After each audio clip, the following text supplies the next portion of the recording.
ঈশ্বর শব্দটির সংস্কৃত হল ভগবান।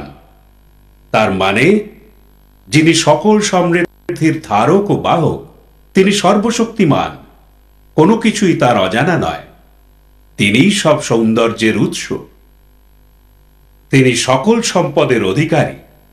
সবকিছু তার আয়ত্তাধীন হলেও তিনি সে সব কিছুর ঊর্ধ্বে। এই গুণবৈশিষ্ট্যের জন্যেই তিনি সবচেয়ে আকর্ষণীয়। তিনিই জগৎ সংসারের স্রষ্টা, সব তাঁরই অঙ্গুলি হেলনে চলছে। তিনি আমাদের প্রতি এত দয়াবান যে আমাদের হৃদয়ে তিনি অহরাত্র বাস করেন। তাঁর অস্তিত্বের কথা আমরা বিস্মৃত হয়েছি বলেই আজ আমরা এই পার্থিব প্রকৃতিতে পতিত হয়েছি। এখানে আমরা জীবনের নানা রূপে এক দেহ থেকে আরেক দেহে বারবার জন্মগ্রহণ করি।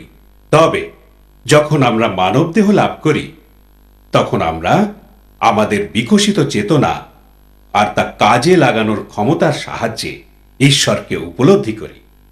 সুতরাং এই মানব জন্ম আমাদের সর্বতোভাবে কাজে লাগাতে হবে, যাতে আমাদের আত্মিক চেতনার পুনরুত্থান ঘটে আর ঈশ্বরের সঙ্গে প্রেমপূর্ণ সম্পর্ক স্থাপন করা যায়।